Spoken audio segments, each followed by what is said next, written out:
Hello folks, Pipeman 1861 here. Now, as you can see, I am in a little bit of a different location today and I am not smoking. Well, I am in Lexington, Kentucky today and I'm down here. My work actually sent me down. Let me move this over. There we go. My work actually sent me down here for the SAVTA, the Safe and Vault Technicians Association trade show and classes. So I took a safe class on electronic safe locks today. I'm going to be taking one on mechanical safe locks tomorrow. So and then tomorrow afternoon or evening I'm going to be driving back up home. So, but I wanted to make a video real quick. This is a twofold video. One is I wanted to give you all an update on how the Codger challenge is going. I am still going at it. I promise I have not smoked anything other than my blend, Granny's Kitchen. And, you know, of course my pipe's over in my coat there. But smoked 2 bowls so far out of my my Bullays of London Canadian. So got my 2 bowls out of that. I had, I think, 2 or 3 bowls out of my LJ Peretti panel billiard, so I have a couple more pipes to get my bowl quota out of, and then we'll be good. But I had a nice smoke earlier, right after the class was over. I went out on the back patio of the hotel down here and just had a nice time. But I also wanted to show you, as promised, of course I showed all of you a few days ago that little pipe, the little pipe caddy humidor setup that I got on that online auction. Well, I said that it came with quite a few pipes and I wanted to show them to you because, you know, most of the fun of this hobby is showing off the things you get. First off, I'm going to show you this. This is another thing that came with it.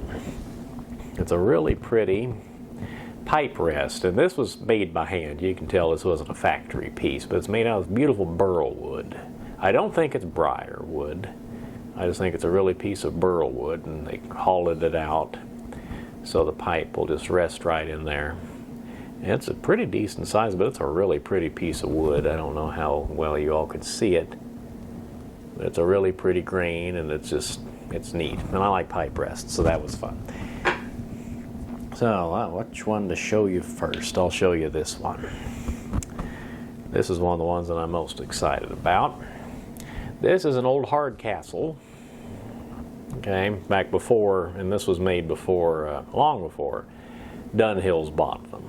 It's a Hardcastle. It's a Sandblast. It's a, as you can see, Bulldog. I really like Bulldogs.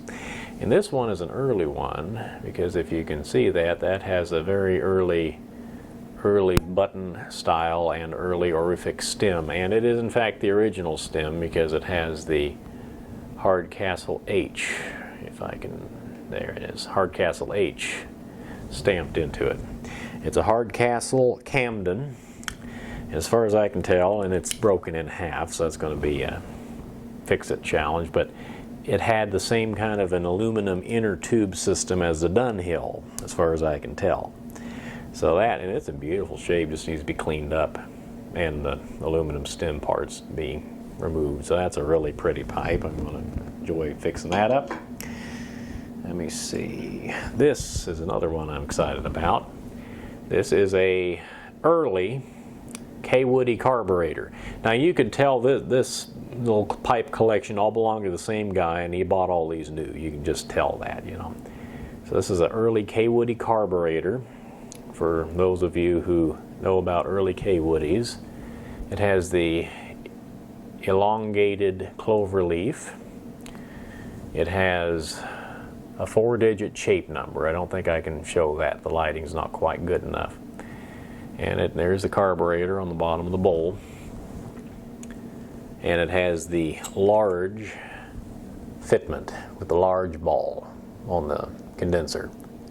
Look how dirty that thing is. Whoever owned it smoked it quite a bit. But it's in good shape, has some charring on the rim, but that's fixable. But that's a really pretty pipe. That one has a little bit of a bite hole through the top of the stem, which is also fairly easily fixable. So that's a really nice pipe. I'm looking forward to cleaning that up. This is a Camoy second, the St. James London pipe. It's a sharp looking pipe. It's a meerschaum lined. You can barely tell that through the cake, but it's a really pretty pipe. It's in good shape. Like I say, a lot of these just need cleaned. So that's a really pretty pipe. Like I say, that's a Camoy second, which are generally very nice pipes. Let me see. This one, the shank is so dirty, I can't put the stem in all the way, but this is just a little, and you can see, there you go. You can see I just have the stem pushed barely into the shank, but this is an old French pipe, and look at the carving on that. Isn't that pretty? It's probably from the 30s or 40s. Probably 30s. That's a pretty little pipe. I really like it. I like the compactness of it. And this one is going to be really quick and easy. It just needs to be cleaned up. Quick polish on the stem, and that'll be good to go. This is a Millard pipe. Okay? Millard. Not Willard. Millard. Imported briar. This one is unusual. It's a military style bit.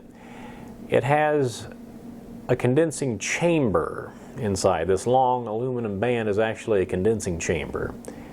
And it has a aluminum tube. You can maybe just barely see it. You may not be able to see it, but there's an aluminum tube in the stem. There's another tube in the shank. And they both are not quite, they don't quite meet up in that aluminum band. So this aluminum band is the condensing chamber, and it fills up full of the condensate. And it keeps the pipe from gurgling, allegedly. I've never smoked one, but as far as what I've read, they work pretty well. So that's a really pretty pipe. Once again, clean it up. Now I have two broken pipes, or rather pipes with broken stems. This, like I say, tenon's broken on both of these, but this is a little GBD. I think that's called the Prince shape. That's a cute little pipe. GBD, let's see what it says here.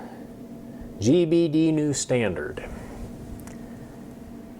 So that's a pretty little pipe, and that'll, I've never myself fixed a tenon, so I might actually send this one off eventually to a fellow who has more equipment than I do that'll fix that. We'll see. The other one, this one I'm really excited about too. It has a broken tenon. This is a Barling, all right? This Barling is this is a family era Barling. It's a Canadian, which is a shape I really like. It has a dark finish on it, but let me see if I can show you the rustication. Isn't that pretty? I've never seen one carved just like this. Barlings made in England, but the bowl and the shank are perfect. It's just the tenon's broken off. And there's the stem. It's the original stem. See, it has the Barling cross on it. So that one, put the new tenon on that stem, and it'll be good as new. And the last one I got, this is an unusual pipe. This is called a WDC OneUp. OneUp, the company was known for their Bakelite products. It was over in England. What they were really well known for was what they called the OneUp Backy Flap. It was looked like a large ladies compact, but it was a Bakelite case that two sides had screwed together, and it was a tobacco pouch, and you put your pipe tobacco in there, screw it closed, and it would keep it fresh and moist. And it was a good shape to fit in your suit coat pocket or whatever. And then they started out by making the OneUp cigarette holder, and you would push a little button and it would pop one cigarette up. So OneUp, W-U-N-U-P, OneUp. And then Parker over in England made OneUp pipes. But this is a WDC OneUp, William Demuth Company, and they were in the United States. So this is kind of an enigma. But it is a Bakelite pipe. All of this is Bakelite. It's a vulcanite stem. See, and then it has a cork sleeve in the shank to keep the stem tight. And this little cap unscrews, and there is a clay bowl with a hole in the bottom, just like that, and a little gasket right here. And in the bottom of the bowl, there is a clay filter, like, see there? The clay filter, like that. And it just sits right there and down there in the bottom of this Bakelite bowl, just like that. And then the bowl we put the tobacco in, fits right there. And this little cap screws over the top of the whole thing, keeps it all in place. But that's an unusual pipe, and it's an almost perfect condition. Was not smoked much. And not only did I get the OneUp pipe, but I also got, in this original little pasteboard box, an extra filter. Look how nice and white that is. That one's never been used. So, if anybody knows more about the OneUp pipes, I did read the Parker, the Pipedia article about Parker, as far as them making them during World War II because they couldn't get briar. But I would be interested in if anybody knows what WDC was doing making them. That's kind of an enigma to me, like I said. But those are the pipes I got in that lot, and I'm really excited about those. Some of them are fairly rare, especially the K-Woody. I'm also really excited about the Hardcastle. The K-Woody and the Hardcastle are, I think, the two I'm most excited about. But I'll show them to you after I clean them up as usual, and might decide to sell some of them. I'll probably keep the K-Woody and the Hardcastle, and probably the Barling too, if I'm being honest. But I'm going to clean them up and get them in good shape again.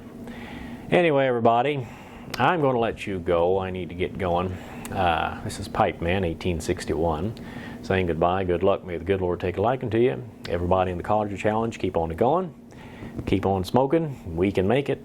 We're a week in. We can definitely make it for 3 more weeks. No problem at all. We got our momentum going. Well, I already said that, so I'll just say goodbye. Thank you for watching, and have a great evening. Bye, folks. Talk to you soon here.